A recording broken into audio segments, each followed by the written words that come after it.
Hace unos días, la selección de Brasil quedó eliminada del máximo torneo internacional de fútbol cuyo nombre oficial no se puede decir, o eso es lo que dicen.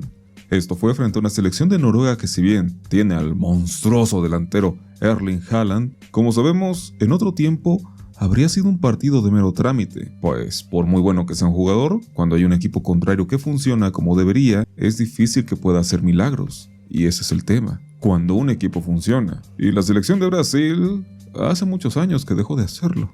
Además del gesto ridículo de Neymar sacando cara luego de haber anotado un penal totalmente inútil, en cuando terminó el encuentro, los aficionados brasileños, tan apasionados como objetivos, empezaron a cuestionarse qué fue lo que sucedió. Y una pregunta un poco más profunda. En general, ¿qué le ha sucedido al fútbol brasileño? Pasó de tener esa mística que, como dicen los antiguos, cuando te enfrentabas a ellos sabías que ibas a perder, pero no por cuánto, a ser normales. Y ser normal cuando tienes toda una historia, insisto, casi mitológica, es lo mismo a estar perdido. Por otra parte, si tomamos en cuenta que su última Copa del Mundo la ganaron en 2002 y la última vez que vimos a ese monstruo aparentemente invencible fue en 2006, tenemos 2 décadas donde de repente la selección brasileña dejó de ser lo que era. Y extrapolándolo, hay toda una generación de aficionados a este deporte que nunca han visto a ese equipo de ensueño del que hablan todos. Saben que los jugadores de ese país son bien valorados, que algunos de ellos juegan en los mejores equipos del mundo, y si son medio ludópatas como un servidor, que el Brasileirao es el torneo más impredecible del continente, donde las remontadas son habituales y la competencia entre equipos es una carnicería. Pero cuando se trata de torneos de selecciones, no son nada impresionantes, o al menos no como deberían. Y cuando hablamos de un problema que atraviesa ser generacional, termina siendo un problema cultural. Algo ha sucedido en la nación sudamericana que le ha robado todo su brillo, y de repente empezó a salir la idea, ¿y si el declive del fútbol brasileño estuviera relacionado con el auge de las iglesias evangélicas? Un cuestionamiento tan raro, que es la clase de preguntas todas raras que me encanta analizar, y eso es justo lo que haremos. Este no es un video de fútbol. Bueno, sí, pero no tanto, sino uno donde vemos el curioso cambio de mentalidad de una sociedad. Antes de entrar de lleno en materia, hay que tener ciertas consideraciones, y es que en muchas discusiones de fútbol del presente torneo, y en especial con la declaración pintoresca del evangelismo, hay mucho comentario político e ideológico. Gente que busca asegurar que la trayectoria del balón es culpa de la ultraderecha conservadora o de la izquierda progre, y esas jaladas. Y aunque sí, definitivamente cuando hay un fenómeno cultural, la política y la ideología salen a flote, se corre el riesgo de ser muy reduccionista si atribuyes todo a eso. Así que obviaré esas pautas en la medida de lo posible. Recuerden, no porque tengas un argumento significa que estés diciendo algo inteligente, y no porque una pregunta sea absurda significa que no pueda tener una respuesta interesante.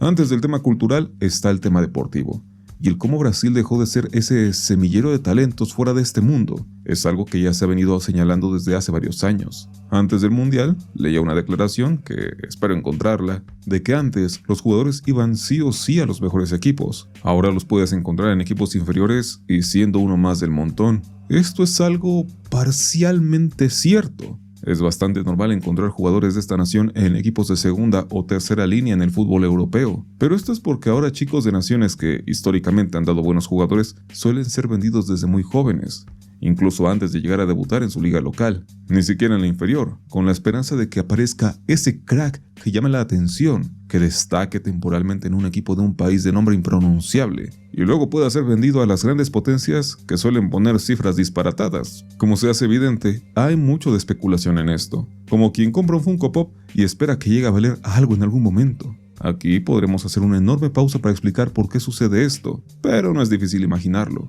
Seguro hay videos de otros colegas que lo explican mejor de lo que yo podría, y al final nos debemos quedar con la idea predominante y que más se escucha de los gordos fútbol. Es que ya no los dejan desarrollarse en su país para que aprendan la magia. Es que ya todos juegan como europeos.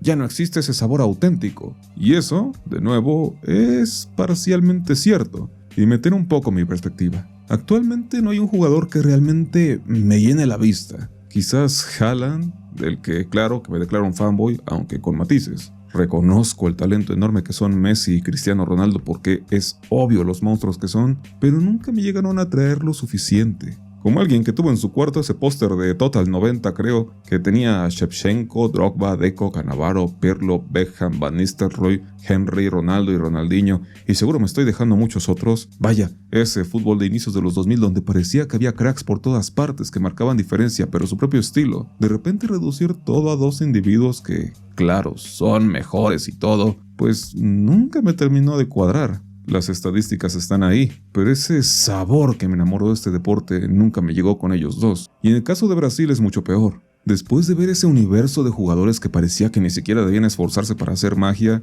nunca me agradó Neymar. Pienso que si le hubiesen tocado los tiempos del antiguo Brasil, al tipo lo traerían de aguador, si no es que se lesiona también. Reconozco que es una vista sesgada de mi nostalgia, peco mucho de ello. Pero aunque el ridículo este me caiga mal, parece ser, o al menos lo fue en su momento, ese último vestigio de ese fútbol mágico y casi improvisado que era habitual ver. Algunos podrían decir que Vinicius tiene algo de eso, pero para ponernos tajantes, es bastante adecuado decir que ese tipo de jugador, tipo niño que creció en las favelas bajando un balón por las escaleras para jugar en la playa, ya no existe.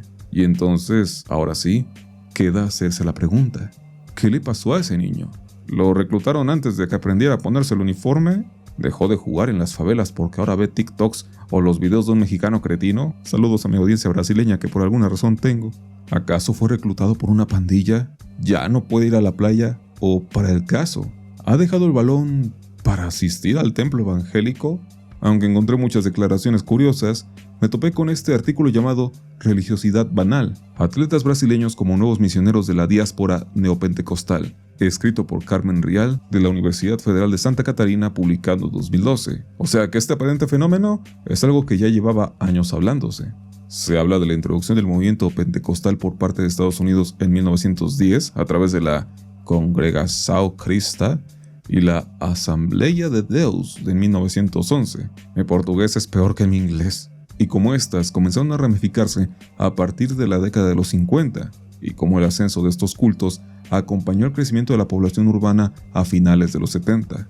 La cantidad de congregaciones neopentecostales es bastante amplia, y para el momento en que esto fue escrito, ya se hablaba de que 1 de cada 5 brasileños ya era evangélico. De todo esto capturó mi atención, y también se resalta, la mención de la Iglesia Universal del Reino de Dios. Los tipos estos, de pare de sufrir casi varios años, tenían programas de televisión en las madrugadas y templos gigantescos en distintas ciudades de México, que seguro en otros países de Latinoamérica operaron de forma similar. Este punto es medio chistoso, porque se menciona que, aunque en efecto, los pentecostales fueron introducidos por Estados Unidos, los de la iglesia de pare de sufrir, como les voy a estar diciendo, salieron de Brasil para luego instaurarse en Estados Unidos y luego en otros países. Básicamente les devolvieron la broma. Esto es importante, porque en las discusiones de internet casi todos se centran en decir «Uy, es que la CIA los introdujo», pero parece que, como muchas veces pasa en Latinoamérica, el asunto terminó totalmente absorbido, adquiriendo una identidad distinta, de tal manera que décadas después había gringos asistiendo al exótico templo brasileño. Se nos habla de que en Múnich hay una de estas iglesias evangélicas, la cual es presidida por nada más y menos que Jorginho, un futbolista brasileño que llegó a la Bundesliga y que de repente ya había logrado que sus compañeros alemanes se unieran a la congregación, y que cosas similares ocurren en España, citando el caso de jugadores del Celta de Vigo y previsiblemente en otras partes de Europa. Hasta aquí parece que hablamos de una suerte de invasión pasiva por parte de jugadores venidos de este país. Un club europeo espera contratar al siguiente Ronaldinho y de repente ve cómo el vestidor se transforma en una sucursal de la Iglesia Universal. Como es obvio, se habla de la importancia del fútbol moderno, más como un espectáculo mediático, capaz de crear celebridades e influir en la cultura global, algo que tomaremos más adelante, pero con otro enfoque. Se destaca cómo la mayoría de los jugadores entrevistados para la investigación, en su gran mayoría, apenas habían cursado la educación básica y un porcentaje reducido había entrado a la universidad, teniendo que abandonarla una vez que salieron de su país, con solo uno teniendo estudios completos. Esto es algo que pasa en muchas partes del mundo. Los futbolistas no suelen ser los tipos más iluminados. Son sujetos bastante mundanos que muchas veces, al no llevar los ingresos de su carrera de forma inteligente, terminan en la pobreza. Aunque, en el caso de algunos futbolistas brasileños, la idea de volverse pastor parece ser más su plan de retiro. Aunque existen casos como Kaká, quien no cayó en la pobreza, pero parecía manifestar su deseo por dedicarse a ello, siendo perteneciente a la iglesia Renascer en Cristo, Hoy en día de eso, pues no mucho. Ciertamente hace labores filantrópicas en bienestar de los niños de su país, pero al final ha optado por desarrollarse en otras cosas deportivas.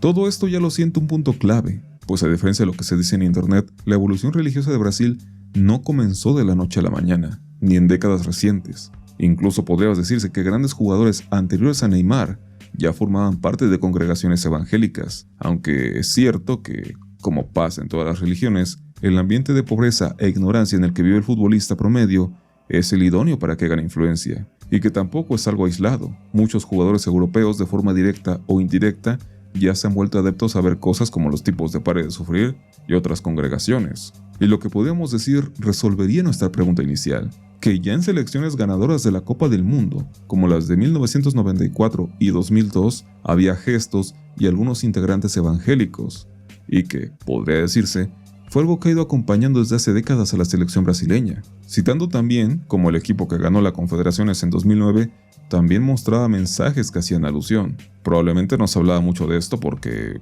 no sé, es fácil confundir gestos con algo católico o cristiano convencional. Y sí, se supone que la FIFA no debería permitir ese tipo de expresiones, lo que en teoría no lo hace, pero... Eso sí, algo que habría que destacarse es que justo esa selección de 2009, en su viaje de regreso, se mantuvo serena y silenciosa, algo muy contrastante con equipos anteriores que, como sabemos, eran más fiesteros. Se cita como entre 2005 y 2009 hubo un cambio de capitán. Ronaldinho, fiestas locas, gaucho, fue reemplazado por Lucio.